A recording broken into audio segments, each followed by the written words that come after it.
Ya, it artinya di sini kita sudah capek, sekolah, pulang sekolah harus ekstrakurikuler. Jadi, menurut saya pada saat itu, minat siswa untuk ikut ekstrakurikuler juga berkurang. Nah, kalau kurikulum merdeka ini kan agak menarik ya, eee, ekstrakurikuler itu ada juga diadakan di jam-jam kelas gitu ya. Jadi, eee, di situ tentu saja siswanya masih semangat dan lain sebagainya. Dan menariknya lagi terkait dengan perkembangan kepribadian siswa gitu ya, ada juga, di kurikulum merdeka adalah perkembangan minat siswa gitu ya. Jadi kalau siswa itu sekarang misalnya mengisi suatu kuesioner, dia ke depannya misalnya ingin menjadi, pendiri startup atau bisnis startup dan sebagainya, nanti sekolah akan memfasilitasi, materi-materi dan guru yang mengajar berkaitan dengan, ya bisnis startup. Cuman memang ada beberapa kendala ya, yang sudah saya komunikasikan dengan, guru pada waktu menjadi dosen PKN itu kendalanya adalah, kalau guru-guru di sekolah, itu kan background pendidikannya yang S1, misalnya ya sarjana pendidikan, matematika, ekonomi, dan seterusnya, umum lah. Tapi kalau kita bicara bisnis startup kan sudah spesifik. Artinya memang kadang akan kekurangan tenaga atau kekurangan sumber daya untuk apa? Untuk menyampaikan pengetahuan terkait dengan bisnis startup. Kalau keguruan, misalnya kedokteran, ya mungkin kalau biologi umum masih bisa, tapi kalau ranahnya detail kedokteran itu agak sulit gitu ya.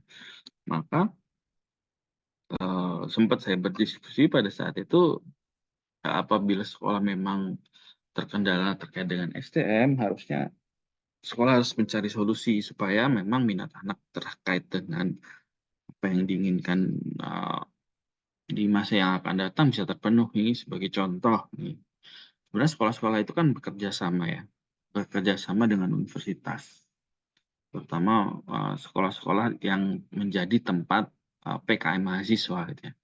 Artinya di situ bisa juga guru itu mengajukan surat permohonan. Contoh nih, di Fakultas Ekonomi kan ada prodi bisnis digital ya. Nah, harusnya, guru-guru yang memang, oh ada anak yang pengen, bikin startup dan sebagainya, atau bisnis online dan sebagainya. Nah, bisa mengajukan kerjasama. Kerjasamanya kemana? Misalnya ke prodi bisnis digital. Maka di situ tentu saja nanti akan ada SDM-SDM yang bisa membantulah menyampaikan pengetahuan terkait dengan bisnis digital itu sendiri. Nah, itu ya salah satu cara terkait dengan permasalahan yang ada di sekolah. Dan memang menarik kalau kita harus mengulik, perkembangan atau kurikulum merdeka ya. Nah, di sini juga terkait dengan perkembangan kepribadian siswa, tentu saja di situ bagaimana siswa itu ada alat ukur ya, bagaimana kepribadiannya, bagaimana pengembangan dirinya dan sebagainya. Nah, mudah-mudahan nanti bisa tersampaikan dalam diskusi kita hari ini dan, diskusi kita bisa berjalan dengan baik.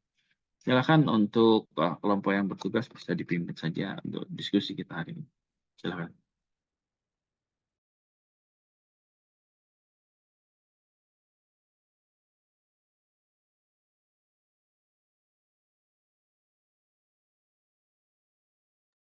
Mohon izin Pak, apakah sudah terlihat di layar? Sudah.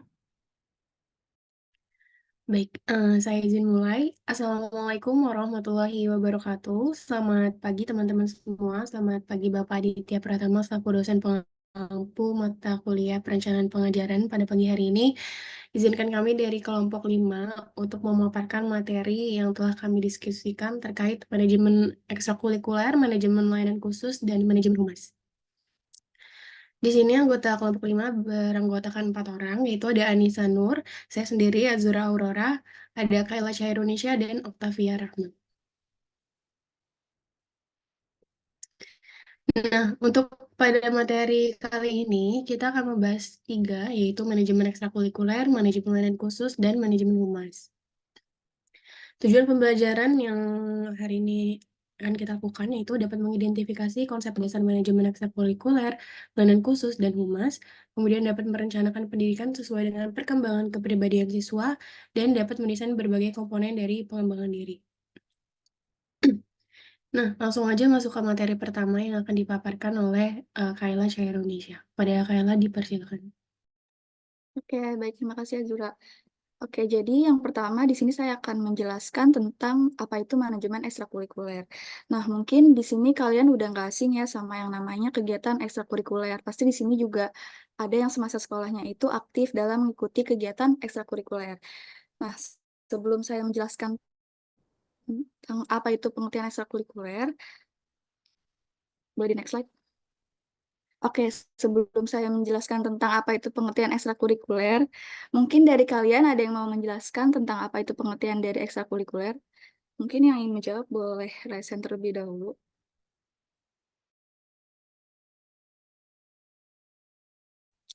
Oke, Zaki boleh. Oke, kalau yang saya tahu dan saya ikuti, ekstrakurikuler itu adalah suatu kegiatan atau organisasi yang dimana tujuannya itu untuk menambah pengetahuan terkait apa yang terkait bidang-bidang yang ingin diikuti. Nah, biasanya ekskul itu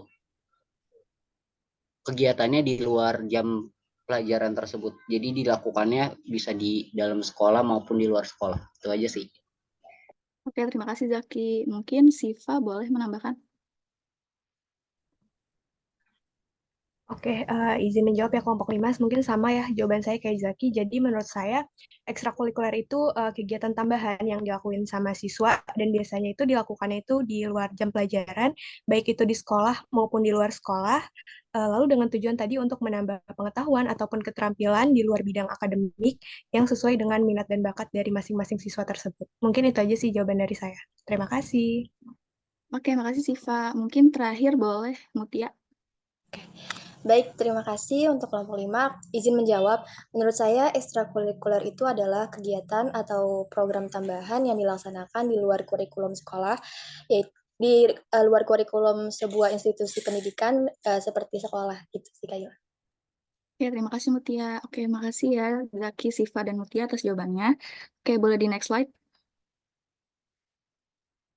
Oke, jadi apa sih itu ekstrakurikuler? Nah, ekstrakurikuler ini merupakan kegiatan atau aktivitas tambahan yang dilakukan di luar jam pelajaran, yang dilakukan baik di luar sekolah maupun di luar sekolah dengan tujuan untuk bisa mendapatkan tambahan pengetahuan, keterampilan, serta wawasan, dan juga membantu untuk membentuk karakter peserta didik sesuai dengan minat serta bakat setiap individu.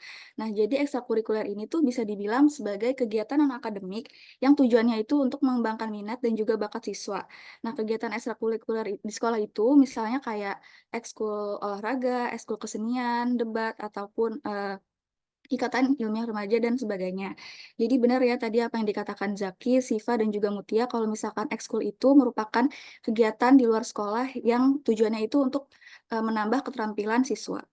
Boleh di next slide. Oke, lalu di sini ada pengertian ekstrakurikuler menurut Surat Keputusan Menteri Pendidikan dan Kebudayaan Nomor 60 Tahun 1993 dan Nomor 80 Tahun 1993, yaitu kegiatan atau aktivitas ekstrakurikuler merupakan kegiatan atau aktivitas yang diselenggarakan di luar jam pelajaran yang tercantum di dalam susunan program sesuai dengan keadaan serta kebutuhan sekolah, serta dirancang dengan secara khusus supaya sesuai dengan faktor minat serta bakat siswa. Boleh di next slide. Oke, selanjutnya di sini ada jenis-jenis dari ekstrakurikuler. Nah, jenis-jenis ekstrakurikuler itu ada dua, yaitu yang pertama ada berkelanjutan dan juga periodik atau sesaat. Untuk ekstrakurikuler berkelanjutan itu merupakan kegiatan ekstrakurikuler yang dilaksanakan secara terus-menerus selama satu periode tertentu. Nah, jadi untuk menyelesaikan satu program kegiatan ekstrakurikuler ini bisa diperlukan waktu yang cukup lama. Misalnya kayak kegiatan ekstrakurikuler KIR, ekskul olahraga, ataupun ekskul kesenian yang membutuhkan waktu lama untuk menyelesaikan satu program kegiatan ekstrakurikuler tersebut. Lalu jenis yang kedua yaitu ekstrakurikuler periodik atau sesaat, yaitu merupakan ekstrakurikuler, yang dilaksanakan pada waktu-waktu tertentu, biasanya terkait dengan acara atau kegiatan khusus. Jadi berbeda ya dengan ekstrakurikuler berkelanjutan, yang memiliki jadwal rutin. Misalnya ekstrakurikuler jenis ini tuh kayak, kegiatan bakti sosial, camping, ataupun sebagainya. Oke, boleh di next slide. Nah, selanjutnya di sini ada manajemen ekstrakurikuler. Nah, jadi apa sih itu manajemen ekstrakurikuler? Nah, manajemen kegiatan ekstrakurikuler ini merupakan seluruh proses yang telah direncanakan dan juga diusahakan secara terorganisasi mengenai kegiatan sekolah yang dilakukan di luar kelas dan juga di luar jam pelajaran untuk menumbuh kembangkan potensi sumber daya manusia yang dimiliki peserta didik. Boleh di next slide. Nah, oke, selanjutnya di sini ada tahapan manajemen ekstrakurikuler. Untuk tahapan manajemen ekstrakurikuler yang pertama yang pasti yaitu perencanaan kegiatan ekstrakurikuler. Nah, jadi sebelum pembina ekstrakurikuler ini membina kegiatan ekstrakurikuler tersebut, mereka itu terlebih dahulu merencanakan aktivitas yang bakalan dilaksanain selama satu periode. Nah, penyusunan rancangan aktivitas ini tuh dimaksudkan supaya pembina ekskul ini mempunyai pedoman yang jelas dalam melatih kegiatan ekstrakurikuler. Nah, selain bermanfaat bagi pembina ekskul, perencanaan ini tuh juga diperlukan oleh kepala sekolah untuk mempermudah dalam melaksanakan supervisi. Nah, untuk tahapan manajemen ekstrakurikuler yang kedua yaitu ada pelaksanaan kegiatan. Nah, tahapan pelaksanaan kegiatan manajemen ekskul ini merupakan langkah-langkah yang dilakukan untuk mengatur dan juga mengelola kegiatan ekskul secara efektif dan juga efisien. Nah, untuk tahapan yang terakhir yaitu ada tahapan evaluasi kegiatan ekskul. Nah, setelah program ekskul itu telah dilaksanakan, pembina ekskul itu biasanya mengadakan yang namanya evaluasi. Nah, evaluasi ini tuh dimaksudkan untuk mengetahui kemanfaatan program bagi siswa maupun bagi sekolah. Nah, terus hasil evaluasi ini tuh bermanfaat bagi pengambil keputusan untuk menentukan perlu adanya suatu program ekskul yang dilanjutkan atau apa saja yang harus diperbaiki dari aktivitas ekskul tersebut. Boleh di next slide? Oke, nah tadi kan saya sudah menjelaskan tentang tahapan-tahapan manajemen ekstrakurikuler. Nah, sekarang menurut teman-teman, bagaimana sih tahapan manajemen ekstrakurikuler itu? Mungkin yang ingin menjawab boleh dipersilakan untuk raise hand terlebih dahulu.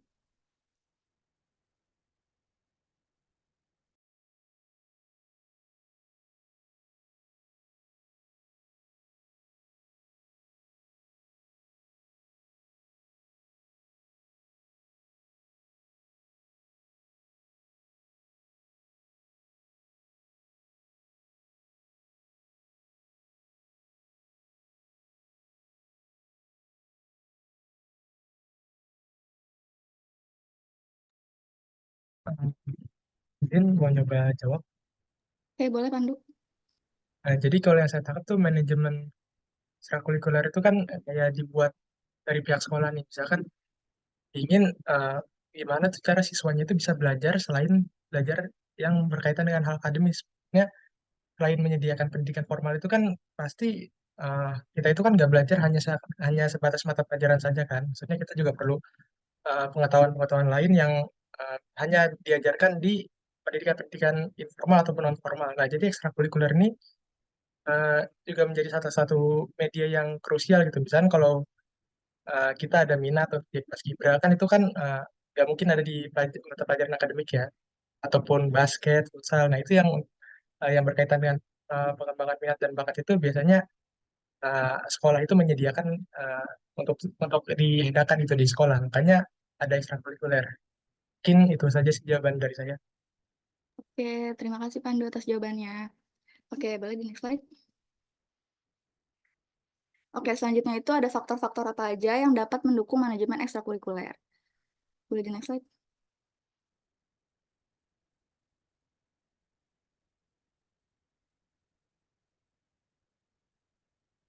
Oke, Oke, untuk faktor yang pertama itu tersedianya dana. Jadi salah satu faktor pendukung dari manajemen ekstrakurikuler itu adanya tersedianya dana, sarana dan juga prasarana yang berisi alat-alat, peralatan dan fasilitas yang dibutuhkan untuk mengatur dan juga mengelola kegiatan ekstrakurikuler. Nah, untuk faktor yang kedua yaitu tersedianya dana. Nah, tersedianya dana yang cukup itu tentu sangat diperlukan dalam mengelola dan juga mengatur kegiatan ekstrakurikuler termasuk biaya operasional, biaya pembelian peralatan dan sarana, biaya transportasi, dan juga biaya pendanaan. Nah, tersedianya dana yang cukup dan juga efisien itu dapat membantu mengatur dan juga mengelola kegiatan ekstrakurikuler dengan baik sehingga mencapai tujuan yang telah ditetapkan. Dan untuk faktor yang terakhir yaitu penjadwalan yang tepat. Jadi penjadwalan yang tepat itu dapat membantu memastikan bahwa kegiatan ekstrakurikuler ini dilaksanakan sesuai dengan jadwal yang telah ditetapkan, sehingga peserta didik dapat menjadi lebih efektif dalam mengikuti kegiatan tersebut. Nah, penjadwalan ini juga memperhatikan keseimbangan antara kegiatan ekstrakurikuler dan juga kegiatan akademik siswa, serta memastikan bahwa kegiatan ekskul ini tuh nggak mengganggu proses pembelajaran siswa. Oke, boleh di next slide. Oke, baik. Untuk penjelasan materi manajemen layanan khusus akan dilanjutkan oleh rekan saya, Okta. Terima kasih. Oke, selanjutnya ada manajemen layanan khusus. Boleh di next slide-nya. Oke, definisi dari manajemen layanan khusus adalah suatu proses kegiatan yang memberikan pelayanan kebutuhan kepada peserta didik untuk menunjang kegiatan pembelajaran agar tujuan pendidikan bisa tercapai secara efektif dan efisien. Manajemen layanan khusus ini di sekolah pada dasarnya ditetapkan dan diorganisasikan untuk mempermudah atau memperlancar pembelajaran serta dapat memenuhi kebutuhan khusus siswa di sekolah. Tuh, di next slide.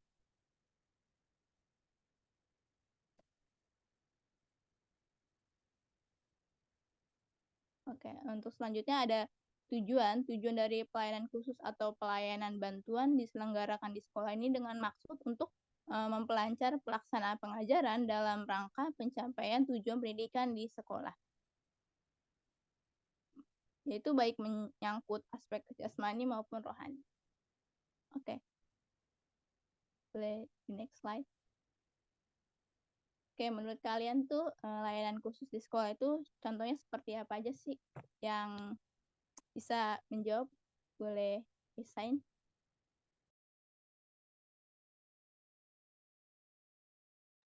Oke, boleh Ririn. Oke. Makasih atas kesempatannya. Jadi kalau layanan khusus itu kan buat membantu siswa di sekolah ya. Itu kayak contohnya ada layanan kesehatan. Biasanya ada UKS dan UKS itu biasanya ada dokternya untuk beberapa sekolah atau kalau nggak ada dokternya pun ada pihak PMR-nya, anak-anak PMR yang bisa membantu. Terus juga ada yang namanya layanan bimbingan konseling gitu. Jadi ada BK buat khusus orang-orang yang mungkin ada masalah gitu buat konseling. Terus juga ada layanan perpustakaan gitu. Itu ada koordinator buat mengatur perpustakaannya itu. Mungkin itu aja sih. Oke, terima kasih Ririn atas jawabannya. Boleh di next slide. Yang tadi Ririn bilang benar ya. Oke. Yang pertama tuh ada layanan perpustakaan. Tujuan dari layanan perpustakaan ini agar peserta didik tuh mampu mendapatkan informasi dan ilmu pengetahuan dari buku dan tidak hanya dari sosial media saja, dan juga untuk menumbuhkan minat baca tulis peserta didik.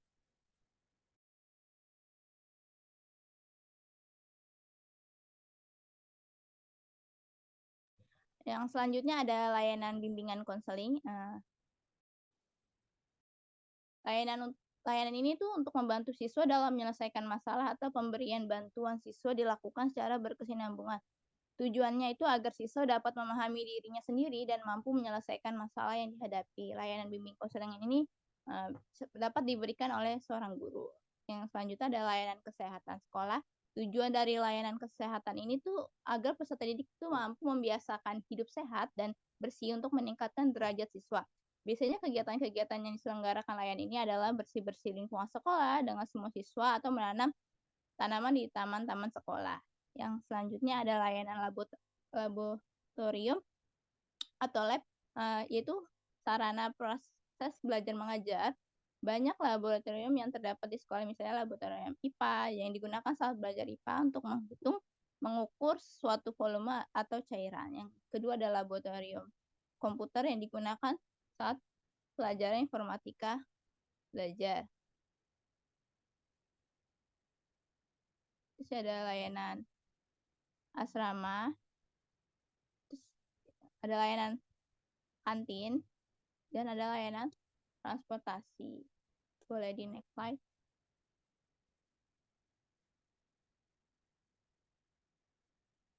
Yang selanjutnya ada prinsip layanan khusus.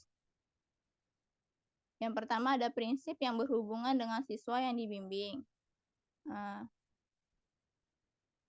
Yang pertama itu adalah pelayanan bimbingan harus diberikan kepada seluruh peserta.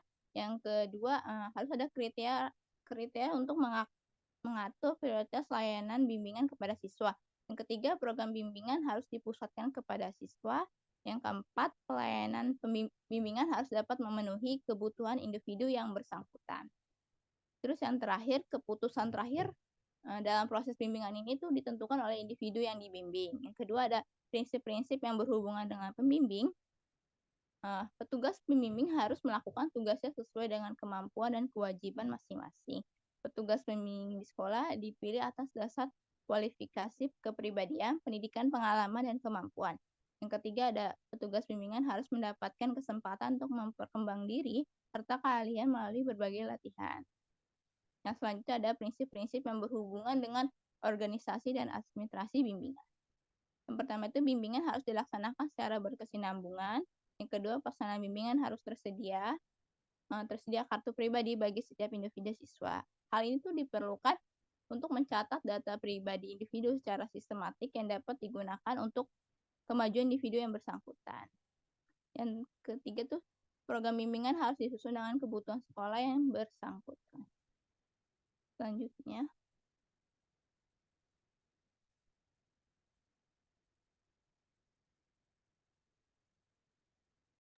Oke, karena tadi kan kita udah jelasin beberapa materi terkait ini ya, manajemen ekstrakurikuler dan manajemen layanan khusus. Mungkin biar teman-teman itu paham sama materinya, nggak cuma dengerin doang. Di sini kita ada pembuka diskusi, itu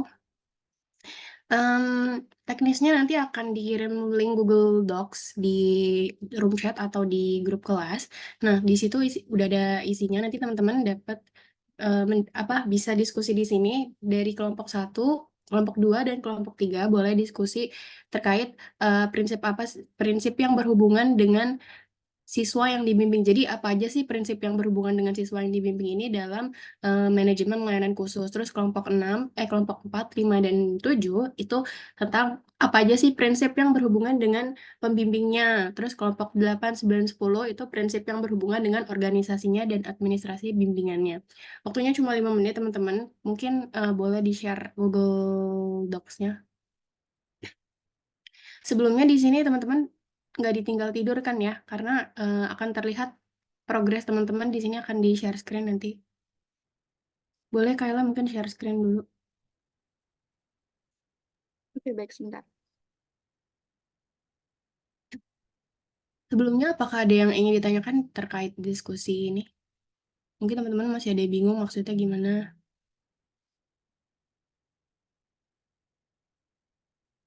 Oke, berarti jelas semua ya teman-teman.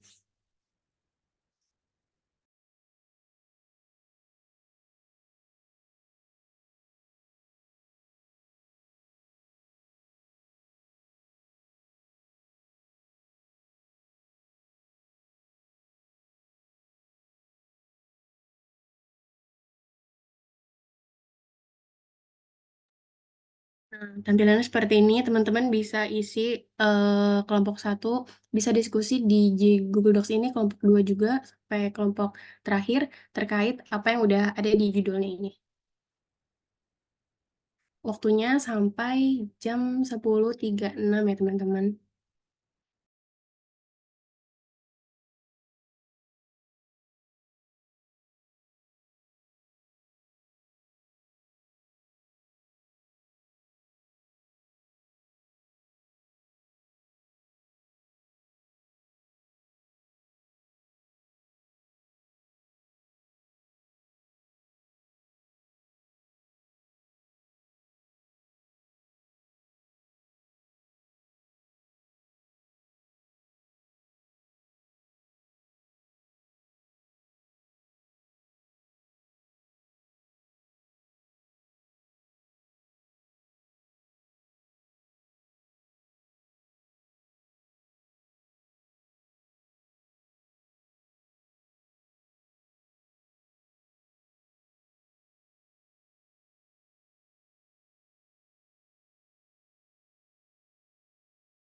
Karena masih banyak yang ngisi, mungkin waktunya diperpanjang sampai 10.40 kali ya teman-teman.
Oke teman-teman, karena waktunya sudah habis, mungkin untuk diskusinya dicukupkan. Sekarang kita akan membacakan hasil diskusi dari teman-teman. Coba boleh di-scroll lagi, Kayla, apakah masih ada yang ngetik?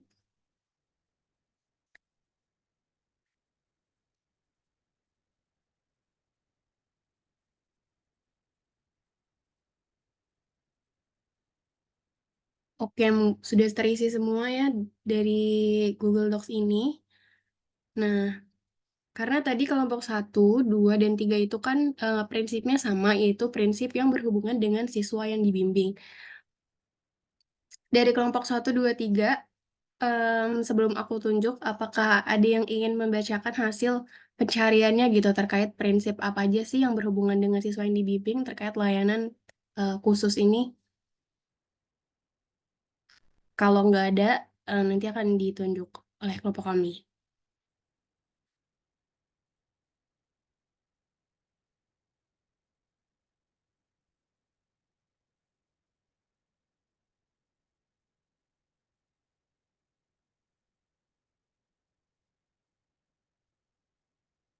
Adakah dari kelompok 1, 2, atau kelompok 3 yang ingin membacakan hasil diskusinya dengan kelompoknya masing-masing? Kalau nggak ada, di sini mungkin akan saya tunjuk kelompok, sebentar.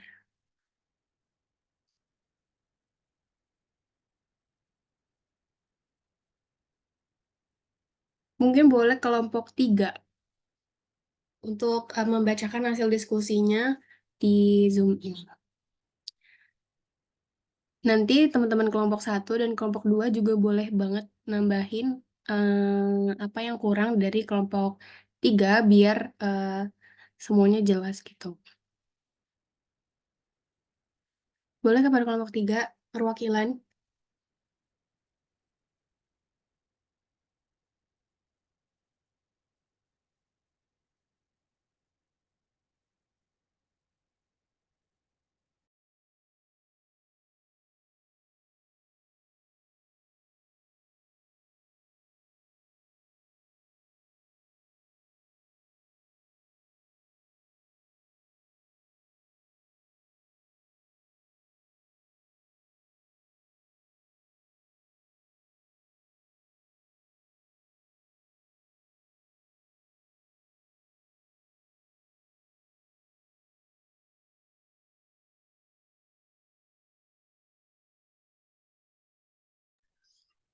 Oke, saya sebagai perwakilan dari kelompok 3 ingin membacakan diskusi yang udah kita temuin.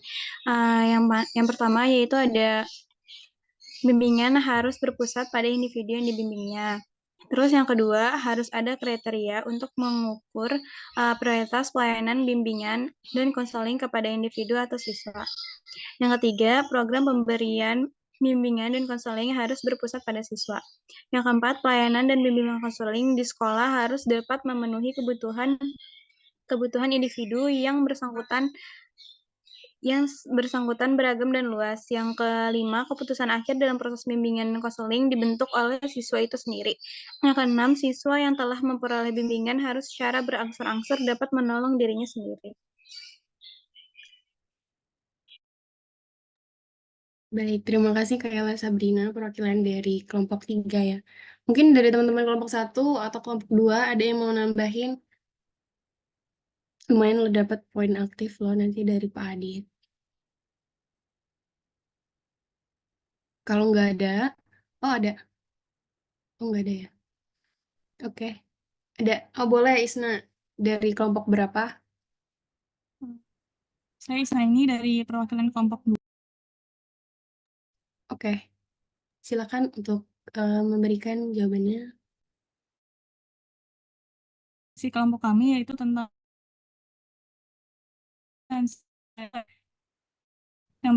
pembimbingan itu harus memperhatikan perkembangan siswanya sebagai individu yang mandiri dan mempunyai potensi untuk berkembang. Yang kedua, siswa itu harus terlibat secara aktif dalam proses pendidikan. Siswa itu bukan hanya yang menerima instruksi, subjek yang aktif.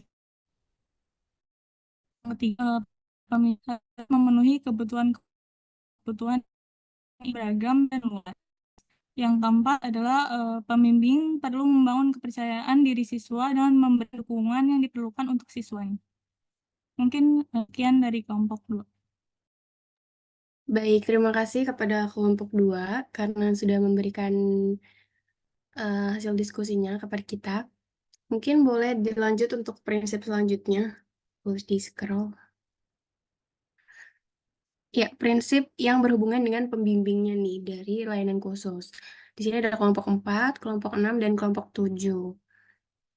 Mungkin boleh kepada kelompok 7 untuk memberikan pendapatnya terkait prinsip yang berhubungan dengan pembimbingnya.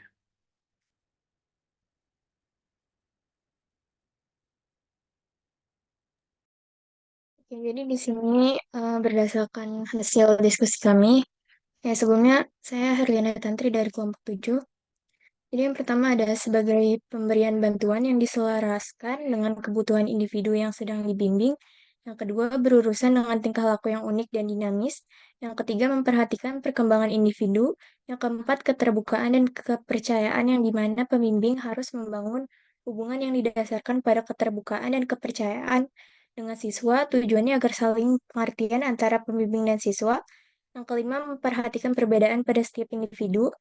Yang keenam, sebagai bagian dan proses pendidikan dan perkembangan.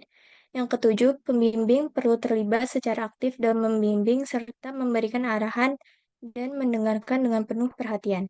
Yang kedelapan, permasalahan yang dihadapi harus sesuai dengan bidang yang relevan. Dan yang terakhir, yang kesembilan, keputusan yang diambil harus dari diri sendiri. Dan yang terakhir,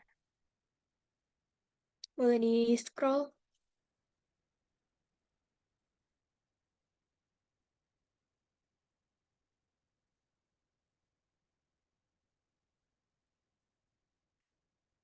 Ya, segitu aja.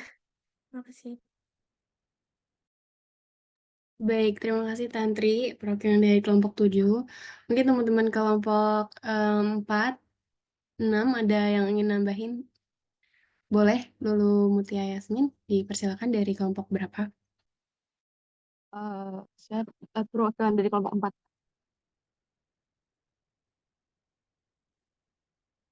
Oke, menurut hasil diskusi kelompok 4 terkait prinsip yang berhubungan dengan pembimbing. Pembimbing di sini sebagai konselor yang memberikan konseling. Yang pertama itu konselor harus melakukan tugas sesuai dengan kemampuannya masing-masing. Yang kedua, konselor di sekolah dipilih atas dasar kualifikasi, kepribadian, pendidikan pengalaman, dan juga kemampuan. Yang ketiga, sebagai tuntutan profesi, pembimbing atau konselor harus senantiasa berusaha mengembangkan dirinya dan keahliannya melalui berbagai kegiatan. Dan yang keempat, konselor hendaknya selalu mempergunakan berbagai informasi yang tersedia tentang siswa yang dibimbing beserta lingkungannya sebagai bahan yang membantu individu yang bersangkutan ke arah penyesuaian diri yang lebih baik. Yang kelima, konselor harus menghormati, menjaga kerahasiaan informasi tentang siswa yang dibimbingnya atau di konselingnya. Boleh tolong di-scroll. Yang keenam, konselor harus melaksanakan tugasnya hendaknya menggunakan berbagai metode yang sama.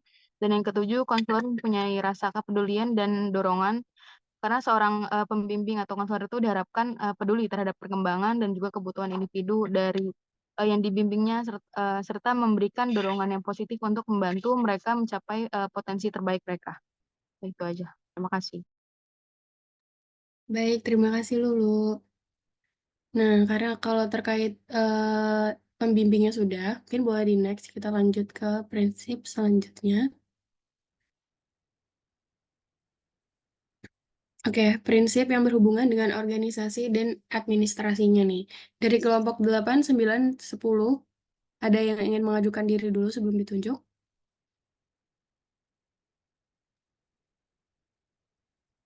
Oke, kalau nggak ada mungkin kelompok 8 boleh.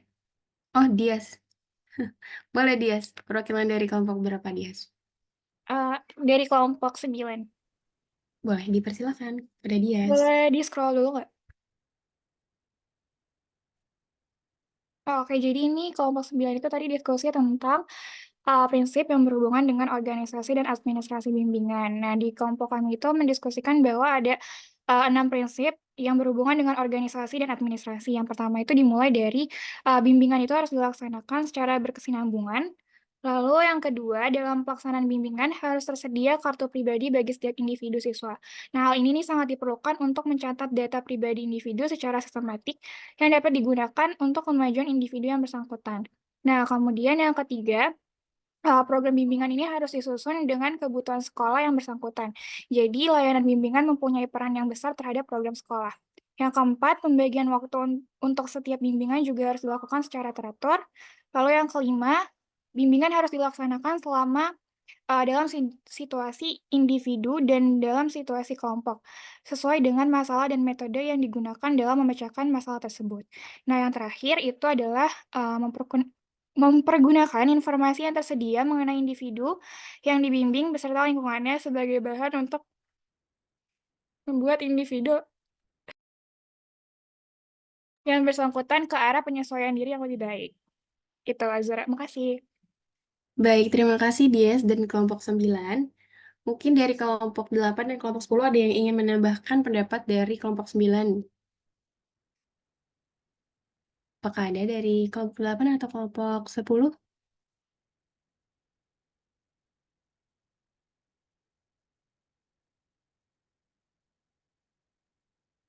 Oke, mungkin tidak ada.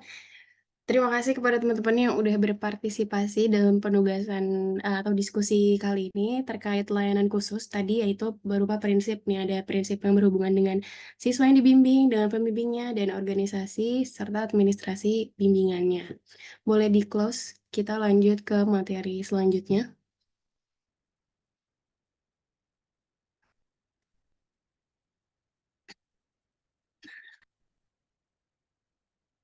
Oke, kita masuk ke materi selanjutnya ya teman-teman, yaitu terkait manajemen humas. Nah, teman-teman di sini pasti udah nggak asing ya sama yang namanya humas, karena di dunia perkuliahan itu banyak sekali yang berhubungan dengan humas gitu. Jadi apa sih yang teman-teman itu tahu gitu tentang humas? Mungkin ada yang mau berpendapat di sini? Boleh, Herliana Tantri. Apa nih yang kamu ketahui tentang humas? Jadi yang saya ketahui tentang humas tuh singkatannya tuh hubungan masyarakat ya, biasa disebut public relation yang bertugas untuk menyampaikan informasi dari organisasi ke publik. Betul. Boleh lanjut, ada Lulu? Lulu, apakah ingin berpendapat? Iya. Kayak menurut saya humas itu ya benar dari hubungan masyarakat yang menurut saya sebagai wadah untuk membangun relasi antar mahasiswa atau eh, orang di luar organisasi tersebut gitu. Ya, betul banget jawaban dari Tantri dan Lulu. Terima kasih sudah berpendapat. Jadi, teman-teman, humas itu singkatan dari hubungan masyarakat. Kalau bahasa Inggrisnya itu adalah public relation. Nah, ini tuh merupakan kegiatan komunikasi khusus yang dilakukan oleh seseorang atau mungkin sekelompok nih, yang tujuannya itu untuk menyebarkan informasi sesuai dengan tujuan yang diinginkan. Nah, kalau menurut British Institute of Public Relations atau IPR, nah, public relation atau humas ini itu keseluruhan upaya yang dilakukan secara terencana dalam kesinambungan dalam rangka untuk menciptakan dan memelihara niat baik atau goodwill dan saling pengertian antara satu organisasi dengan segenap layaknya. Sorry. Jadi secara umum humas itu bisa diartiin kalau ini tuh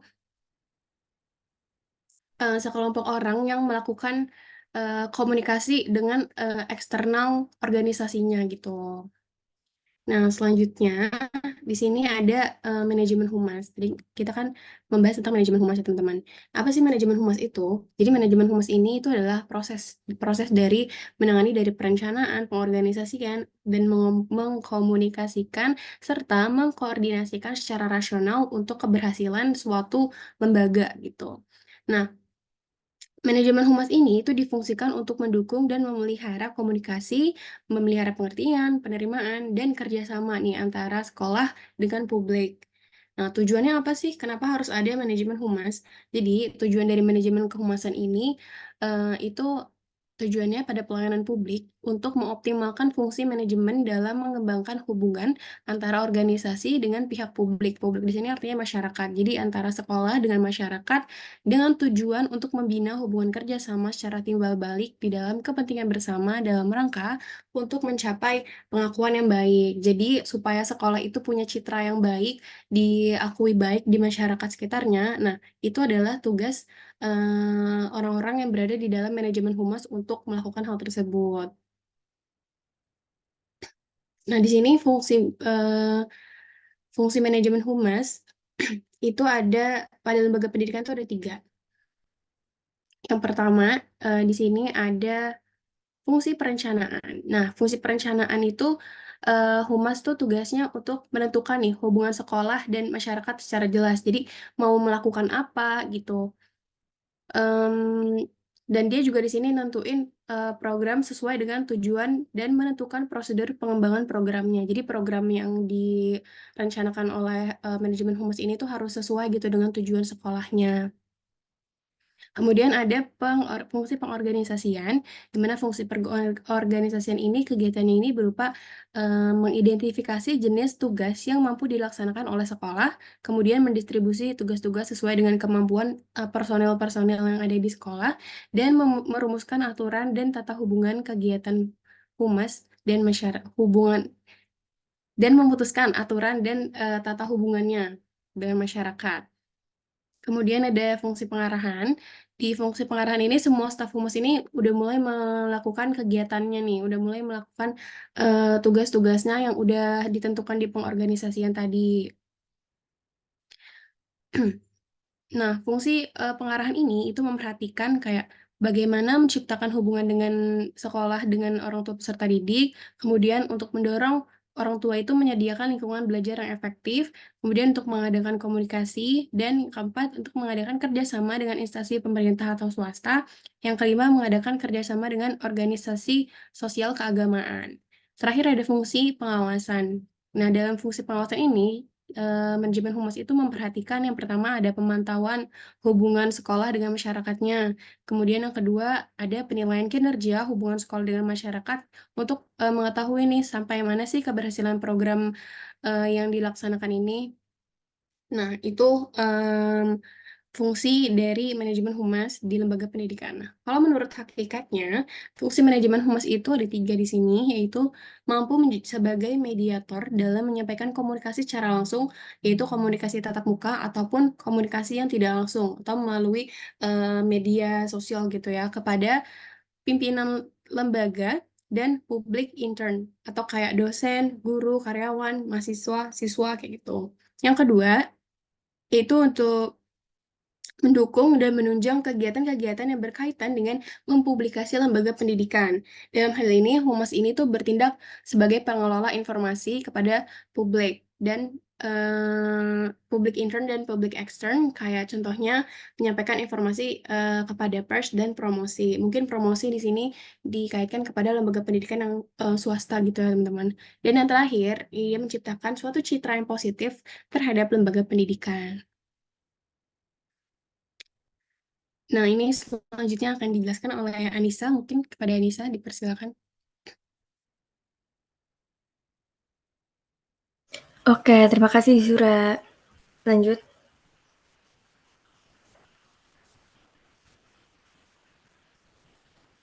Oke, jadi yang pertama itu tugas manajemen humas yang pertama itu mengelola respon organisasi terhadap berbagai isu. Jadi kayak misalnya tuh kita tuh kan dari organisasi sekolah kita nih, terus kita kayak ngelola respon organisasi lain gitu loh terhadap berbagai isu yang sedang terjadi saat ini gitu. Terus yang kedua itu dan mempersiapkan anggaran untuk bagian humas. Nah, yang ketiga ada memanfaatkan riset untuk segmentasi publik. Terus yang terakhir itu ada mengembangkan goals dan objektif untuk di bagian humasnya itu tersendiri. Boleh lanjut, Zur?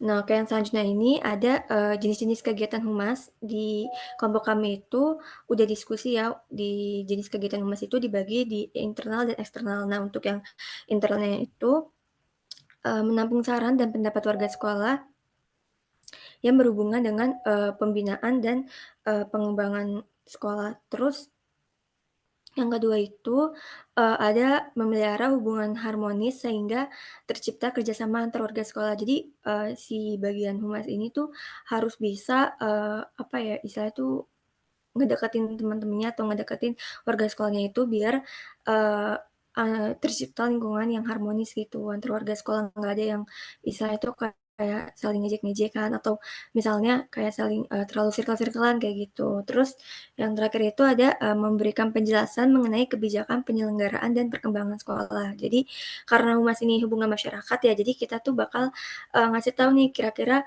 eee sekolah ini tuh lagi ngadain kegiatan apa sih kayak gitu, terus juga kira-kira bentuk penyelenggaranya itu kapan, terus juga seperti apa konsepnya kayak gitu. Terus kita tuh juga cari konsep gimana caranya kita tuh bisa ngembangin sekolah kita. Jadi kayak nggak yang itu-itu aja kayak gitu. Jadi kita harus bikin sekolah kita itu lebih maju kayak gitu. Terus untuk kegiatan eksternal itu yang pertama itu ada kerjasama dengan media massa, pasti ya, karena setiap humas itu kita pasti bakalan butuh kayak media partner gitu loh. Jadi kalau misalnya kita butuh apa namanya, butuh kayak mau ngadain event nih, kita butuh kayak ya kayak gitulah, kayak sponsor gitu. Terus jadi kayak kita butuh media massa kayak gitu. Nah, bentuknya itu kayak kita ngasih surat kayak gitu atau enggak kita bisa ngasih poster, terus juga mungkin kita juga bisa kayak buat video-video singkat gitu, terus juga ya kayak gitu aja sih. Terus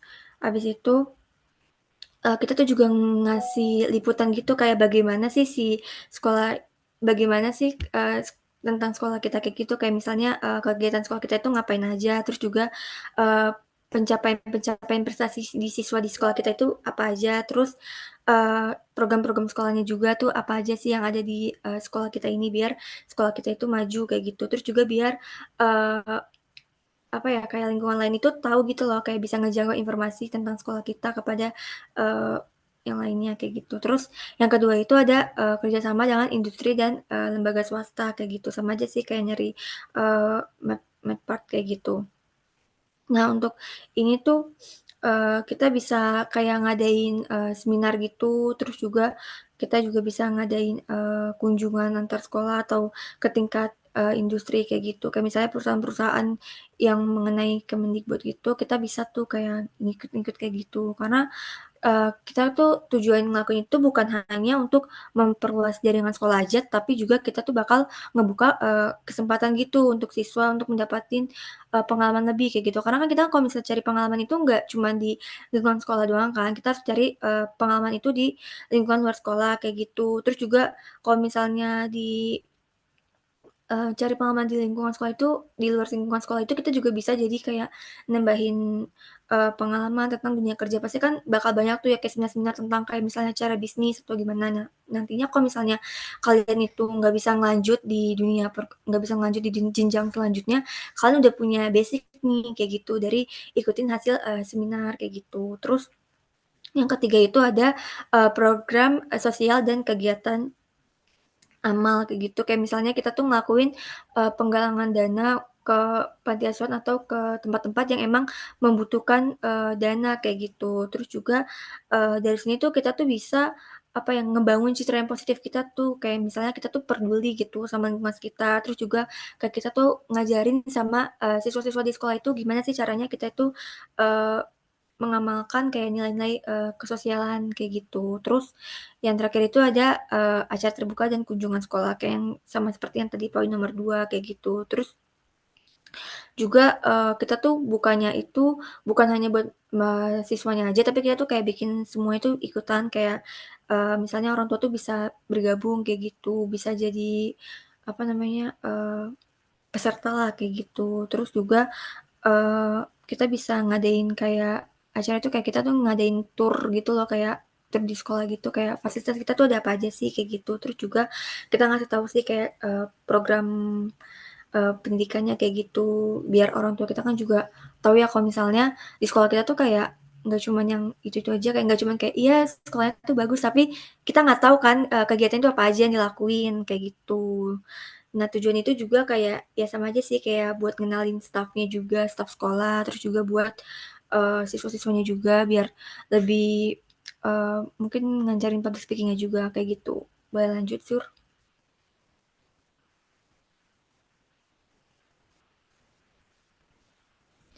Nah, yang pertama terus selanjutnya ini, ada teknik-teknik humas, yaitu yang pertama itu ada jurnalistik. Jadi kayak setiap anggota staf-nya itu kayak anggota staf yang itu yang dimaksud tuh, siswanya ya rata-rata ini tuh harus ngelakuin, pembekalan pelatihan dan pendidikan di bidang jurnalistik kayak gitu. Setidaknya itu, kita tuh bakal ngadain kayak praktisi public relation kayak gitu, biar menguasai beberapa materi mengenai, teknik menulis, reportase, dan juga berita. Terus juga kayak fitur-fitur dan tipe penulisan artikel, teknik wawancara, serta bahasa jurnalistik.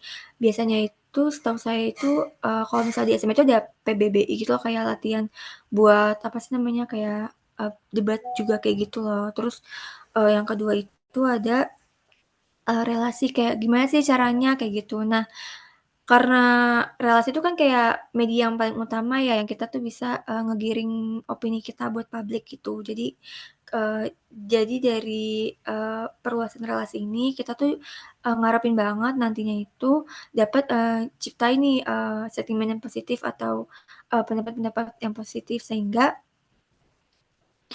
eee, kayak sentimen negatifnya itu kayak bisa berkurang gitu sih sebenarnya tentang si perusahaan atau, organisasi ini tuh perusahaan atau organisasinya itu, sekolah ya. Terus juga, karena itu kan si humasnya kan juga dituntut ya buat bisa kayak bangun kerjasama sama, apa namanya, yang lainnya kayak gitu. Terus yang ketiga itu ada interpersonal, kayak interpersonal itu kayak misalnya, eee, kita tuh butuhin interpersonal yang baik kayak gitu, supaya nantinya itu terjadi, nggak terjadi, kayak apa namanya, kayak nggak jadi perpecahan kayak gitu loh antara, perusahaan, antara sekolah satu sama lain kayak gitu. Jadi kayak kita tuh harus menjaga interpersonal kita dengan baik kayak gitu. Terus yang keempat itu ada manajemen publik. Nah, jadi tuh, kita tuh di sini tuh kayak bakal mempengaruhi pertumbuhan dan juga kekuatan, bersaing kita terhadap, sekolah kayak gitu. Terus juga kemampuan manajemen publik yang baik ini bisa, memudahkan kita buat, bisnis ke berbagai sentimen kayak gitu. Karena biar gimana pun kan namanya juga humas ya, kita tuh harus bisa, nge-manajemen publik kita tuh kayak gimana, biar kalau misalnya emang kita bisa mengembangkannya, kita juga bisa nantinya itu, bisa masuk ke dalam, perusahaan-perusahaan yang mungkin emang kita targetin kayak gitu. Biasanya ini kan kayak buat itu ya, kayak yang tadi saya udah jelasin, kayak buat nyari sponsor kayak gitu-gitu. Gue lanjut.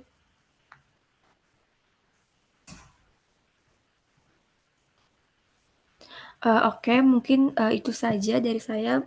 Untuk selanjutnya saya serahkan ke Azura. Baik, terima kasih kepada Nisa yang sudah menjelaskan terkait lanjutan dari manajemen humas.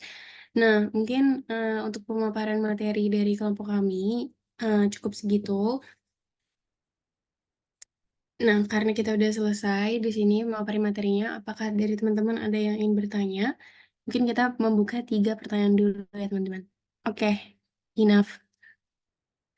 Boleh Lulu Mutia Yasmin perkenalkan nama, terus pertanyaannya apa? Oke, terima kasih kepada kelompok 5 atas paparannya. Udah bagus banget. Lengkap juga. Saya Lunita Yasmin dari kelompok 4 izin bertanya. Apa sih peran manajemen humas dalam pendidikan? Kalau mungkin dua manajemen sebelumnya tuh kayak manajemen ekstrakurikuler kan punya peran internal yang berkaitan dengan organisasi di sekolah, namun di luar jam pembelajaran. Terus ada juga manajemen khusus yang memberikan fasilitas serta layanan kepada siswa. Nah, kalau peran manajemen humas dalam pendidikan itu sebagai apa sih, baik internal maupun eksternal? Boleh tolong dijelasin? Nah, itu aja sih. Kalau udah jelas. Jelas, terima kasih Lulu. Sama-sama. Boleh lanjut Siva Sabrila. Oke, sebelumnya terima kasih ya buat kelompok 5 atas kesempatannya, apresiasi juga karena udah keren banget dan udah jelas tadi pemaparan materinya. Saya Siva Sabriela dari kelompok 9. Jadi yang ingin saya tanyakan itu tadi kan udah dijelasin ya ada contoh-contoh dari layanan khusus di sekolah kayak ada layanan perpustakaan, bimbingan konseling, kesehatan, laboratorium dan lain-lain gitu. Nah, tentunya layanan khusus itu kan ada stafnya ya kayak misalnya UKS itu ada penjaga UKS-nya kayak dokter atau PMR, terus juga kalau perpustakaan ada penjaganya, bimbingan konseling itu ada guru BK-nya. Nah, pertanyaannya itu gimana sih dari pihak sekolah ini untuk memastikan bahwa staf-staf yang bekerja itu terlibat dalam staf-staf yang terlibat dalam layanan khusus ini tuh memiliki pelatihan dan juga dukungan yang memadai untuk mendukung kebutuhan dari siswa tersebut. Apakah jelas, Azura? Jelas sekali. Terima kasih Siva atas pertanyaannya. Oke, terima kasih, Azura. Boleh lanjut, Sabrina?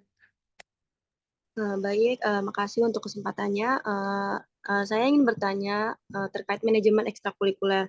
Menurut kelompok kalian nih, bagaimana upaya siswa untuk mengintegrasikan pembelajaran dari kegiatan ekstrakurikuler tersebut ke dalam kurikulum sekolah? Terima kasih. Mohon maaf, Sabrina, boleh diulang pertanyaannya? Menurut kelompok kalian, bagaimana upaya siswa untuk mengintegrasikan pembelajaran dari kegiatan ekstrakurikuler yang ada di sekolah ke dalam kurikulum sekolah? Baik, terima kasih Sabrina atas pertanyaannya. Selanjutnya boleh Anggraini. Oke, sebelumnya terima kasih buat kelompok 5 untuk pemaparan materinya, dan terima kasih juga udah mempersilahkan saya untuk bertanya. Jadi di sini saya mau nanya tentang manajemen ekstrakurikuler. Jadi tadi kan udah dijelasin ya kalau manajemen ekstrakurikuler itu cuma ngelibatin pembina ekstrakurikuler tersebut, terus kepala sekolah dan peserta didiknya. Nah, ada nggak sih keterlibatan orang tua dari peserta didik di dalam manajemen kegiatan ekstrakurikuler itu? Segitu aja.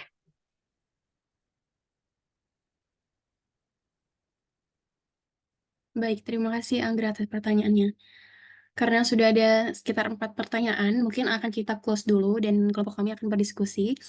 Selanjutnya akan ada penayangan video karakter building yang teman-teman bisa tonton selagi kita berdiskusi.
Di sebuah desa, berdirilah sebuah rumah yang dipenuhi dengan anak-anak.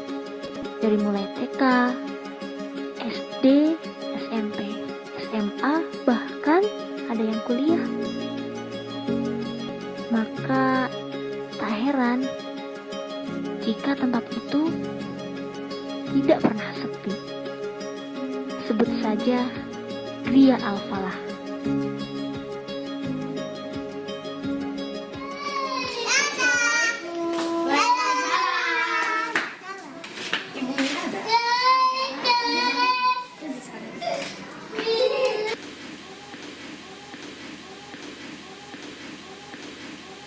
Assalamualaikum. Waalaikumsalam Teteh. Jadi punten Bu, Ibu pembina panti ini. Bun, tapi saya bukan pembinanya, saya hanya pengurus. Terus pembinanya ada yang saya panggilin. Oh, boleh minta tolong panggil. Iya, sebenarnya ya. Makasih ya Ibu. Iya. Ini ada apa Teh? Oh iya Bu, Assalamualaikum. Perkenalkan Bu, saya Ami. Maksud kedatangan saya ke sini itu ingin berbagi ilmu, ingin ngasih motivasi buat anak-anak di sini. Terus saya juga mau ngasih sedikit bantuan Bu buat panti ini. Oh boleh teh, mangga. Anak-anak udah ada di atas, udah kumpul semua. Juga sendiri apa banyak kan? Iya sendiri Bu. Iya mangga, langsung aja ke atas. Oh iya, makasih ya Bu. Ya sama-sama.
Jadi pesan Ibu buat kalian semua, kan pada pengen jadi orang sukses ya?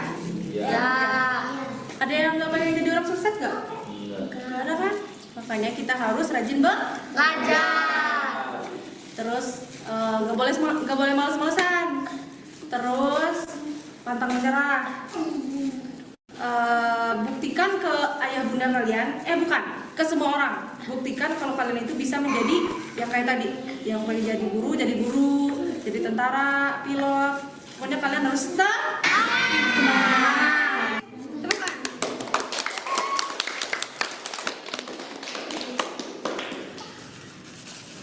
Oh ya, ini kan poster tadi, Ibu pengennya ditempel di sini. Bisa gak kira-kira? Ya? Bisa? Bisa. Jadi Ibu kasih ke adik aja ya, ntar ditempel di sini. Ya, makasih ya. Sekian saja dari Ibu. Jadi Ibu pengen pamit ke adik-adik semua, Ibu pengen pulang. Jadi terima kasih ya buat waktunya. Ya.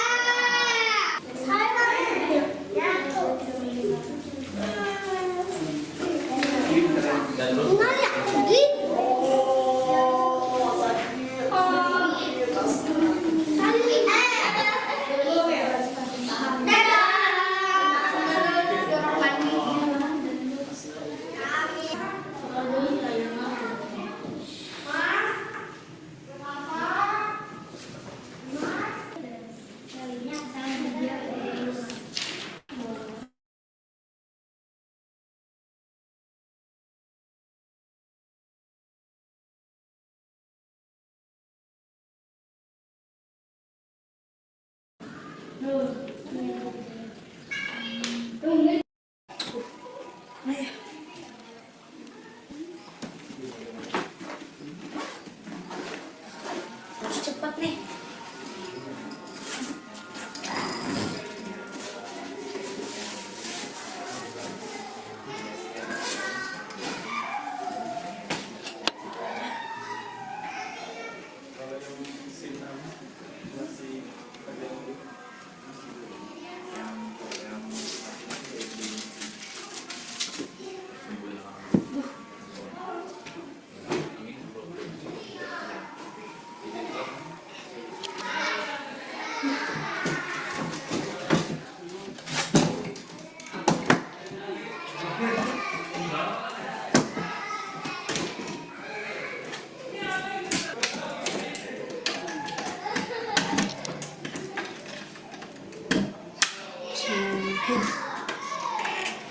Wah, dapat.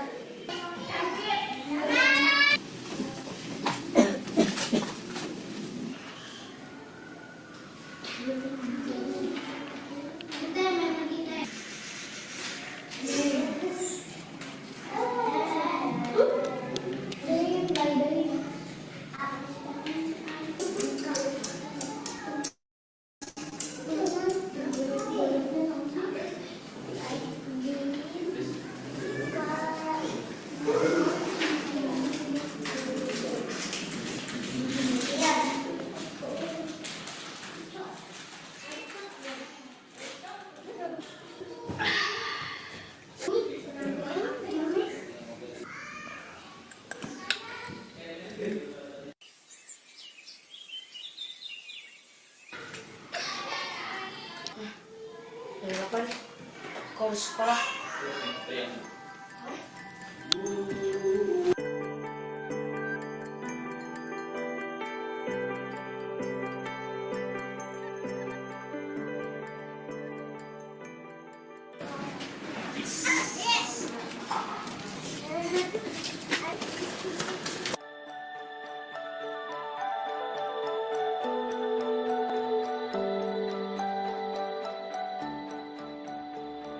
Sebagai pribadi yang optimis, bagi Adi, sebuah harapan adalah penting.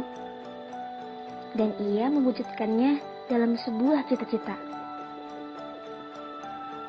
Satu persatu jenjang pendidikan, ia lewati dengan sangat baik. Dan kini, ia mendapatkan beasiswa S2 di Matematika FMIPA Unpad.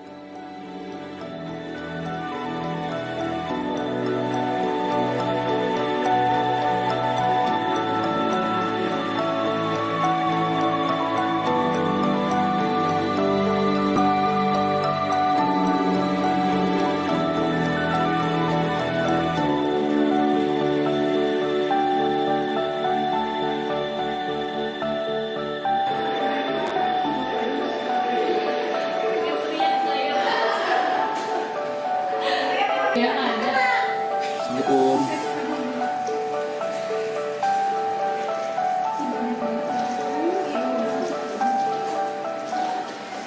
Tuh, perhatiin, jangan main HP, lagi di kelas, jangan coba kan yang baik buat adik.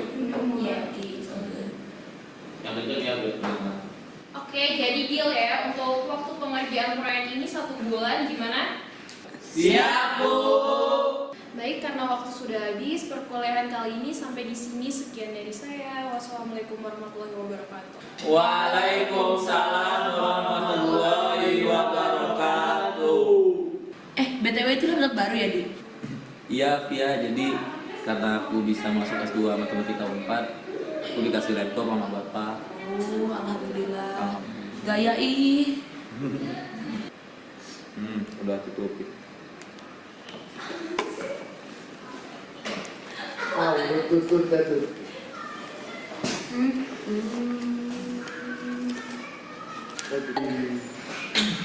Ayo, aku duluan ya.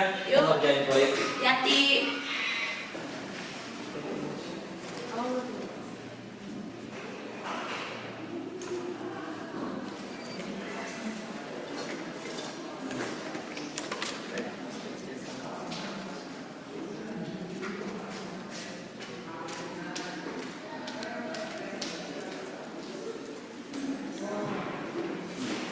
MTF sih. Mandiri tugas.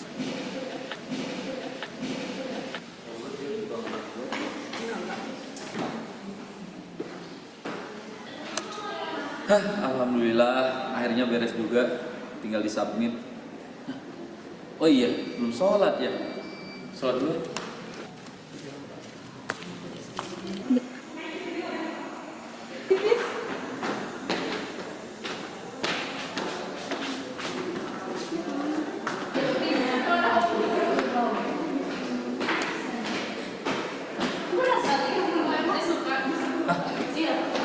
Kok nggak ada?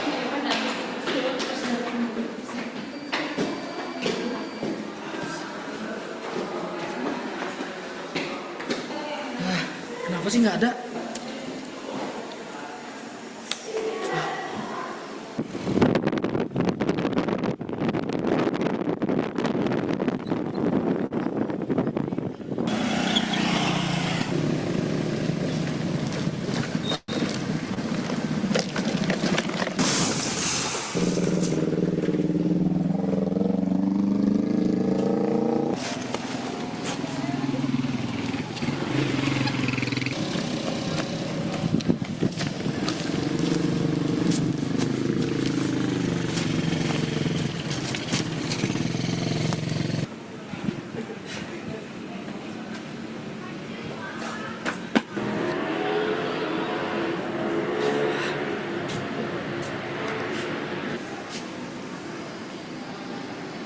Halo, Assalamualaikum. Apa? Astagfirullahaladzim. Serius? Innalillahi wa inna ilaihi raji'un. Iya, sekarang posisinya di mana? Rumah sakit? Oh, butuh darah. Ya udah, aku sana ya. Yuk. Gimana Kang, udah enak kan? Alhamdulillah udah enak. Oh, alhamdulillah. Untung tadi ada yang langsung donorin darahnya. Kalau enggak bisa gawat tuh. Siapa emang mau donorin darah? Ini Kang Adi yang dari tadi nungguin Akang. Di, gue mau makasih banget ya udah mau donorin darah lu buat gua. Sebenarnya pengen cerita kalau misalnya waktu itu pas Adi ngerjain project, itu yang ngapus filenya tuh aku yang ngapus file kamu. Aku pengen minta maaf banget udah merusak semua rencana kamu. Dulu aku punya mimpi yang sama sepertimu. Namun semua itu hilang ketika kamu menggunting poster tersebut. Dan hal itulah yang membuat aku iri dan memendam benci kepadamu. Ya nggak apa-apa Mat, yang penting lu bisa cepat sembuh. Dan untuk proyek mungkin kita bisa bersama-sama untuk meraih mimpi kita.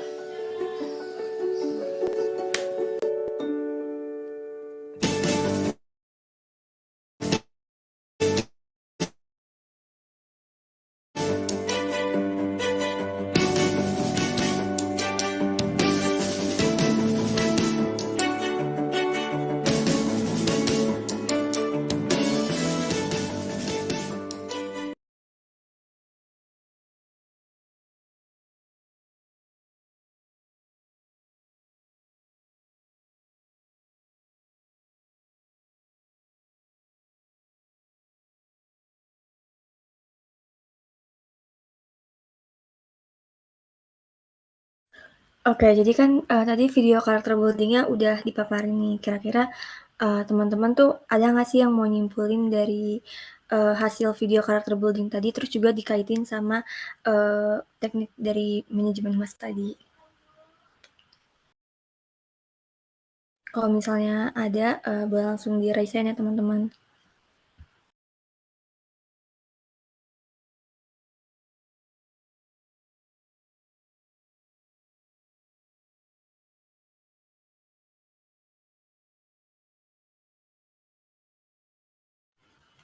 Oke, jadi kayaknya sepertinya belum ada. Jadi saya sedikit simpulin aja. Jadi tuh di video awal itu tuh sebenarnya manajemen humas itu si yang tadi si guru yang cewek tadi itu tuh kayak ngajarin sama murid-murid yang mungkin terkendala dalam biaya apa namanya biaya sekolah. Jadi kayak dia tuh ngajarin ke sekolah-sekolah kayak ngajarin murid-muridnya itu buat tetap bisa belajar kayak gitu. Karena kenapa saya bilang manajemen humas karena dia itu bisa apa ya kayak mengaplikasikan hubungan kayak gitu ke anak-anak yang nggak mampu meskipun seharusnya itu kan lebih ke sekolahannya tapi ini tuh sekolahnya itu kayak apa ya kayak sekolahan yang emang khusus mungkin orang-orang yang kurang mampu aja kayak gitu itu aja sih mungkin saya kembaliin aja ke Zura.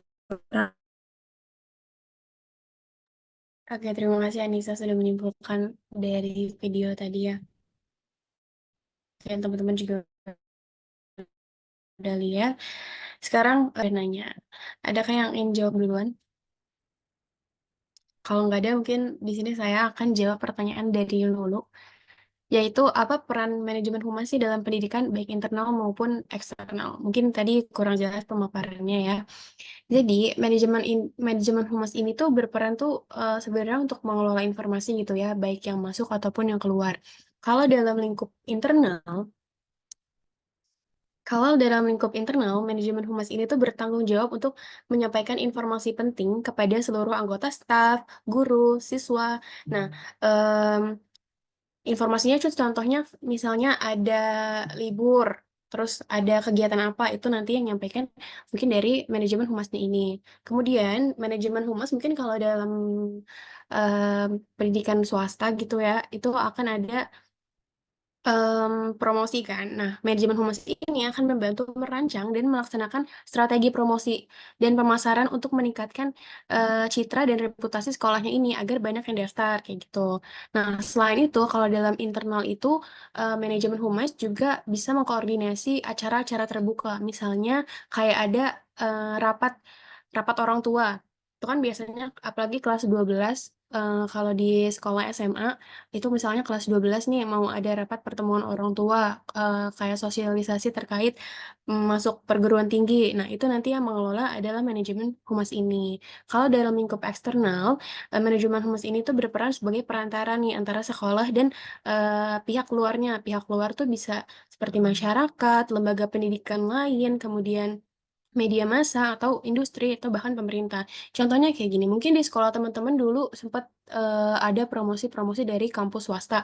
Nah, itu si pihak kampus swasta itu mungkin akan menghubungi manajemen humas untuk, melakukan kegiatan sosialisasi atau kegiatan promosi di sekolah teman-teman. Nah, itu, salah satu bentuk implementasi dari, si manajemen humas ini. Tapi peran utama manajemen humas itu sebenarnya dia tuh membangun citra positif, citra baik untuk sekolahnya agar dilihat, oleh masyarakat tuh kalau dia adalah suatu instansi, yang memiliki citra bagus, kayak gitu. Apakah jelas Lulu? Ya, sudah jelas. Terima Atau kasih, ada Azira. yang kurang lagi? Ya, Iya, udah cukup. baik terima kasih juga Lulu atas pertanyaannya. Boleh teman-teman dilanjut. Oke, mungkin selanjutnya saya akan menjawab pertanyaan dari Anggra. Tadi pertanyaannya itu bagaimana peran orang tua dan komunitas dalam mendukung dan juga berpartisipasi dalam kegiatan ekstrakurikuler serta layanan khusus di sekolah. Nah, jadi peran orang tua dan komunitas dalam mendukung dan juga berpartisipasi dalam kegiatan ekskul serta layanan khusus di sekolah itu sangat penting ya. Jadi orang tua itu bertanggung jawab untuk menyediakan lingkungan yang aman, memantau aktivitas anak, terus juga membantu mengembangkan emosi sosial dan juga kognitif, dan menyediakan arahan dan juga panduan dalam kegiatan sehari-hari. Nah, terus kalau misalkan untuk peran komunitas termasuk guru, staf, dan juga yang lainnya itu membentuk komunitas pendidikan yang kuat ya. Jadi menjadikan lingkungan di mana semua pemangku kepentingan itu merasa bahwa mereka adalah bagian dari sesuatu yang lebih besar. Jadi memang ya orang tua dan komunitas itu memiliki peran penting dalam mendukung kegiatan ekstrakurikuler serta layanan khusus di sekolah. Apakah sudah jelas, Anggra?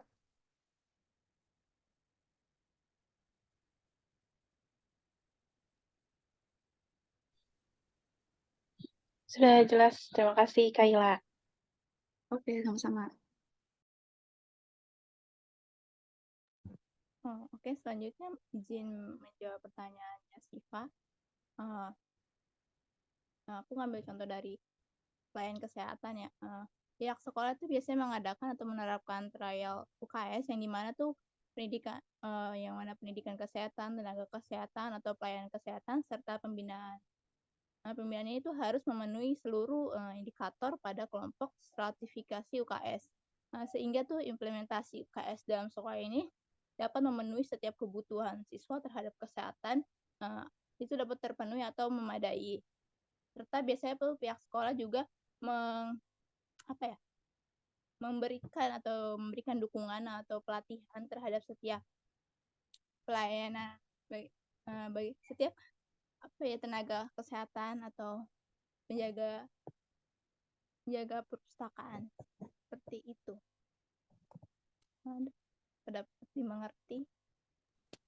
Oke, baik. Terima kasih Okta atas jawabannya. Udah dimengerti. Jadi selanjutnya saya akan menjawab pertanyaan dari Sabrina. Pertanyaan itu kan bagaimana upaya siswa untuk mengintegrasikan pembelajaran dari kegiatan ekstrakurikuler ke dalam kurikulum sekolah. Jadi kalau misalnya di ekstrakurikuler itu misalnya kita contoh aja nih pramuka gitu kita kan tuh. Nah terus dari proyek itu kita tuh bisa tuh kayak cantumin ke dalam kurikulum sekolah, apalagi sekarang itu kan kurikulumnya itu kurikulum merdeka. Terus juga dari situ kita juga bisa kayak apa namanya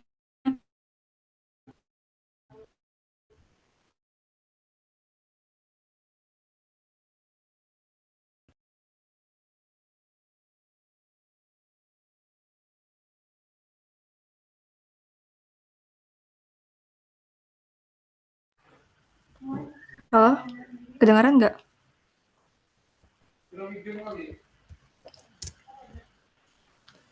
Mungkin saya ulang aja ya. Tadi kan si Sabrina kan nanya kan bagaimana upaya siswa untuk mengintegrasikan pembelajaran dari kegiatan eskul ke dalam kurikulum sekolah. Bisa kita ambil contoh dari kegiatan pramuka. Dari kegiatan pramuka itu kan biasanya kita kayak disuruh ngakuin sebuah proyek kan. Nah, dari ngakuin proyek itu kita bisa ngaitinnya ke kurikulum sekolah.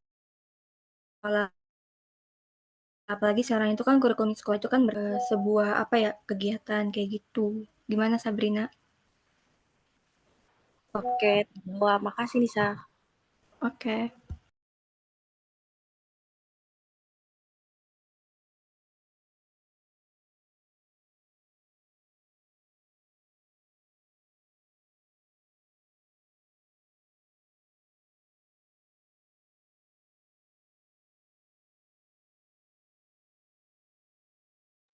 Baik, terima kasih teman-teman yang sudah berpartisipasi dalam bertanya kepada kelompok kami. Mungkin cukup sekian yang dapat kelompok kami sampaikan. Mungkin nanti akan ada kuis ya teman-teman, tapi karena waktunya mungkin sudah mau habis, akan dikerjakan di luar Zoom. Dan saya kembalikan kepada Pak Adit. Terima kasih. Wassalamualaikum warahmatullahi wabarakatuh.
Ya baik, suara saya sudah terdengar kan ya?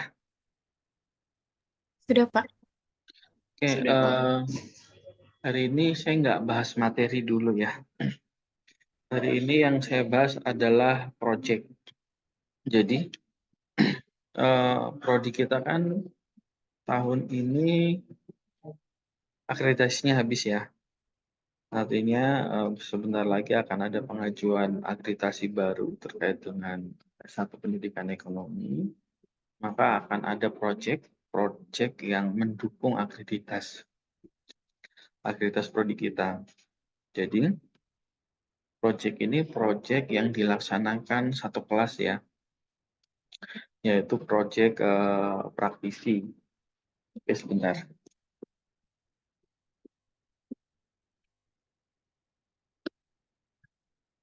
Ya, jadi project ini project praktisi yang dilaksanakan satu kelas. Jadi nanti satu kelas itu membuat suatu project yaitu terkait dengan praktisi mengajar di kelas. Jadi nanti akan dilaksanakan kurang lebih 3 kali ya. 3 kali selama 1 semester. Waktu pelaksanaan itu bebas, nggak harus sesuai jadwal kita perkuliahan. Boleh pagi hari, boleh siang hari, boleh sore hari, boleh Sabtu, boleh Minggu, terserah. Yang penting itu sesuai kesepakatan narasumber. Ya. Nah, di dalam proyek ini, maka nanti kalian boleh mencari terkait dengan praktisi. Jadi praktisi yang kita ambil karena kita mata kuliahnya perencanaan pengajaran ya, berarti praktisinya bersumber dari misalnya guru. Boleh misal alumni kita yang sudah jadi guru. Nggak sekedar guru sih sebenarnya, kalau misalnya pengajar bimbel juga boleh, atau misalnya kepala dinas juga boleh, kepala sekolah juga boleh, dan sebagainya. Jadi silahkan nanti coba dicari 3 orang untuk dijadikan narasumber. Nah, untuk waktu pelaksanaan nggak lama ya, seperti perkuliahan kita ini, ya maksimal 100 menit saja, dan mungkin informasinya bisa diinformasikan bahwa kegiatan ini tidak dibayar ya sukarela. Ya kita harus mencari narasumber yang mau melaksanakan ini, dan mungkin dari prodi hanya memberikan sertifikat. Nanti akan dibuatkan sertifikat dan sudah mengajar di kegiatan ini. Nah, untuk mekanismenya gimana? Biasanya nanti akan ada flyer, ada background untuk Zoom seperti ini.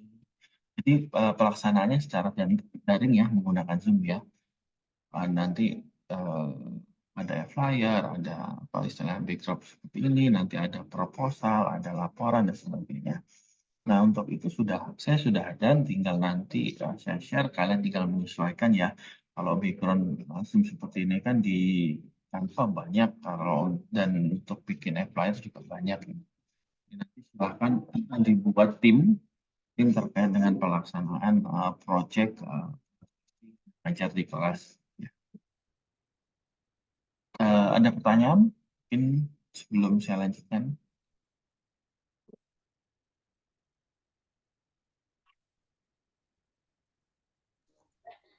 Untuk lama praktisi mengajarnya itu bisa berapa kali, Pak? Per project, apakah hanya cukup 1 kali saja atau bisa berulang gitu? Oke, praktisinya ini kan 3 orang ya. Yang kita cari ada 3 orang untuk 3 kali pertemuan. Jadi 1 orang itu 1 kali pertemuan. Jadi total ada 3 praktisi dan 3 kali pertemuan. 1 pertemuannya ya kurang lebih 100 menit lah. Nggak usah lama-lama, sesuai dengan jam mengajar kita. Terus diadakan secara online seperti itu.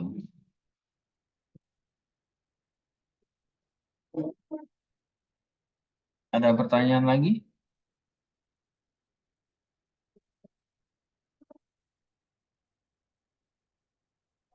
Oke, kalau tidak ada pertanyaan, nah nanti silahkan dibuat susunan kepanitiaan ya. Nanti ada ketuanya siapa, misal ada sekretarisnya siapa, misal ada timnya siapa, tim dokumentasinya siapa, tim penyusun laporan siapa, tim penyusun proposal siapa, tim pembuat flyer siapa. Jadi nanti satu kelas ini punya peran masing-masing dalam kegiatan praktisi mengajar di kelas ini. Ada pertanyaan lagi? Oke, Pak. Izin bertanya, Pak. Kan tadi kita sudah melakukan proyek ya, Pak. Apakah nanti tetap akan ada pelaksanaan UAS, atau praktisi mengajar ini akan dijadikan untuk pengganti UAS, bahan untuk pengganti UAS, atau bagaimana, Pak? Oke. Untuk yang pengganti UAS itu adalah proyek individu yang dilaksanakan nanti setelah UTS, gitu ya. Nah, perkuliahan kita itu sebenarnya kan 16 kali tatap muka. Ya, 16 kali pertemuan lah. Sedangkan materi kita kan hanya 10 ya. Hanya 10 materi kita, dan 2 UTS UAS, artinya baru 12 kali pertemuan. Masih 4 kali pertemuan lah terkait dengan perkuliahan kita. Maka untuk mengisi kekurangan itu diambil dari praktisi mengajar di kelas. Jadi nanti praktisinya bebas mau perkuliahan di hari apapun, jam berapapun. Jadi kita tinggal support sajalah. Beliau bisanya jam berapa, nah kita tinggal mendukung saja. Nah, kurang lebih seperti itu. Untuk pelaksanaan ini 1 semester ya. Di proyeknya nanti akan ada 2, yaitu proyek kelas dan proyek individu atau kelompok yang di awal sudah saya infokan lah, yang 1 kelompok 2 orang.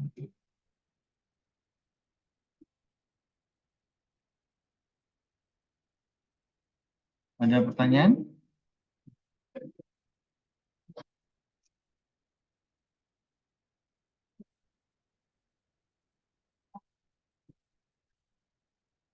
Oke, baik. Jika tidak ada pertanyaan, saya rasa sudah paham semua ya terkait dengan proyek. Silakan nanti berdiskusi, mencari narasumbernya. Boleh misalnya nanti kalau ada kakak kalian sebagai seorang guru atau pengajar bimbel atau mungkin orang tua kalian juga boleh, nggak masalah. Jadi nggak harus dari kota sekitaran Jakarta atau apa, enggak.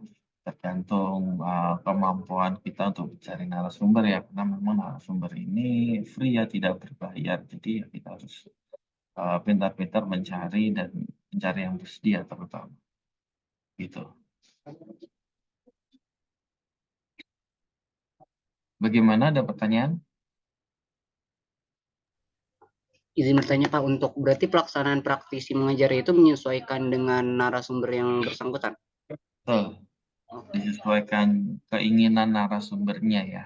Jam berapa kan kita anggap itu pengganti pertemuan kita lah. Ya kalau misalnya kita kan Zoom ya, jadi saya rasa ya kalau misalnya nanti bentrok atau apapun ya minimal join aja kan, nggak masalah seperti itu. Oke Pak, jadi kan tadi Bapak udah menyinggung dengan tugas individu yang setelah UTS ya Pak. Itu konsep tugas individunya itu kita bakalan kayak webinar sendiri atau bagaimana ya Pak konsep tugas individu yang pas UTS-nya? Soalnya kan mengingat ini udah pertemuan ke-6, jadi tinggal 2 pertemuan lagi untuk mengajar UTS. Nah, kalau masalah UTS gampang lah, itu bisa diatur lah UTS, soal UTS. Yang penting kita fokus ke proyek ini ya, kurang lebih mungkin 2 pertemuan ini kita fokus ke proyek kelas ya. Nanti mudah-mudahan misal di pertemuan ke-7 sudah ada minimal 1 narasumber lah misalnya, atau mungkin minggu depan sudah ada ya alhamdulillah begitu ya. 6-7 misalnya, 6-7 sudah ada narasumber yang mengisi ya alhamdulillah, atau mungkin pertemuan ke-7 sudah ada narasumber yang mengisi ya alhamdulillah. Jadi mungkin kita untuk itu fokus itu dulu. Nanti kalau setelah pertemuan ke-7 UTS ya kita nanti menyesuaikan saja UTS-nya ya, karena sudah setelah puasa ya nanti kita bisa luring UTS-nya.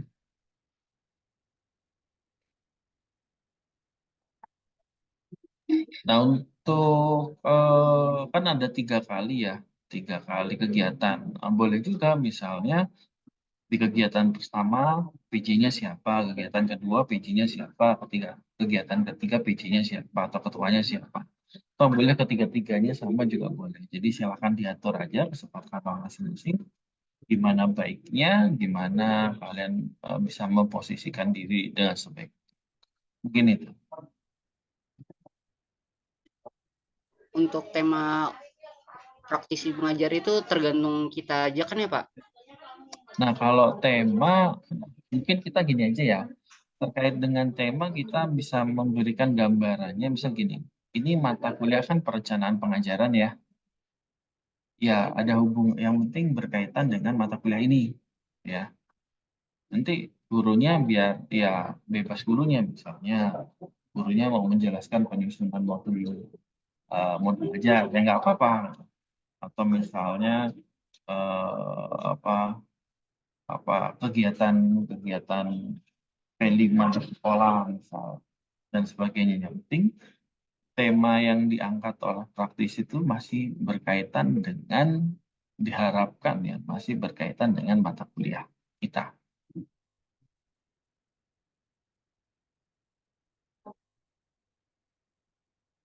Baik Pak, terima kasih sudah jelas Pak. Oke. Nah, di setiap kelas sebenarnya ini juga saya berikan ya proyek kelas ini ya, di kelas A, B, C semua saya kasih gitu ya.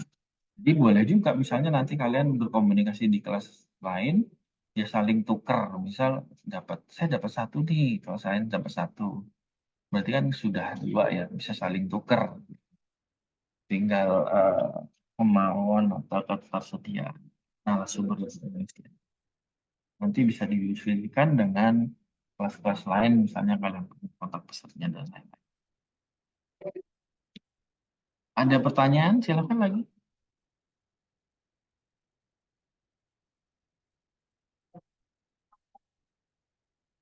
Oke, jika tidak ada pertanyaan, mungkin itu informasi awal ya. Silahkan nanti kalau ada pertanyaan-pertanyaan lagi bisa japri saya saja. Nah, untuk student kepanitiaan, saya tunggu ya maksimal hari Kamis atau Jumat ya. Jadi nanti saya sudah melihat siapa yang bertugas, nanti silahkan dikirimkan catatannya ke saya, PJ-nya siapa misalnya, atau mungkin ditambahkan kontak personnya gitu ya. Jadi nanti biar komunikasinya gampang. Baik, mungkin itu dulu untuk pertemuan kali ini. Untuk tim, terima kasih ya sudah ada perkembangan yang menarik terkait dengan pelaksanaan kegiatan ini. Pada saat berdiskusi dan menganalisis, ada bukti berupa Google Doc yang di-share tadi yang menarik. Itu salah satu alternatif solusi untuk bukti di mana saat kita pembelajaran daring seperti ini. Baik, terima kasih buat semuanya. Silahkan nanti setelah ini boleh berdiskusi bagaimana mekanisme dalam pelaksanaan praktisi mengajar. Apabila masih bingung, bisa ditanyakan dengan saya. Baik, kurang lebihnya saya maaf. Saya tutup. Wassalamualaikum warahmatullahi wabarakatuh. Waalaikumsalam warahmatullahi wabarakatuh. Terima kasih banyak, Pak. Terima kasih banyak, Pak.